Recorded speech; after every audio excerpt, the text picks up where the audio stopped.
देखो भाई पूरा सुन के जाना। एग्जाम में आईआरएफ में जब भी इंडियन कॉन्स्टिट्यूशन के बारे में पूछे तो कुछ बातें लिख के ही आनी है। कौन कौन सी बातें हैं वो? सबसे पहले इंडियन कॉन्स्टिट्यूशन क्या है? Highest law of land.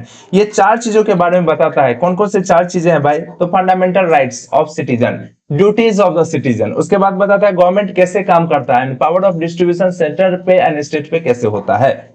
उसके बाद इंडियन कॉन्स्टिट्यूशन राइज हुआ है, ओरिजिन हुआ है कहां से? गवर्नमेंट ऑफ इंडिया एक्ट 1935 से। यहाँ से हमारा इंडियन कॉन्स्टिट्यूशन बना है। यहाँ पे हम लोग यूनिटरी नहीं फेडरल सिस्टम की बात करते हैं, यानी कि हम लोग यहाँ पे बात करते हैं कि दोनों ही मतलब सेंटर एंड स्टेट दोनों ही लेवल को पावर मिलेगा, इसकी बात यहाँ पे हम लोग करते हैं। और इसी एक्ट में मतलब गवर्नमेंट ऑफ इंडिया एक्ट 1935 में फेडरल कोर्ट बनाने की बात की गई थी। फेडरल कोर्ट 1937 में बना, जो कि आज क्या है सुप्रीम कोर्ट ऑफ इंडिया जिसको हम लोग बोलते हैं।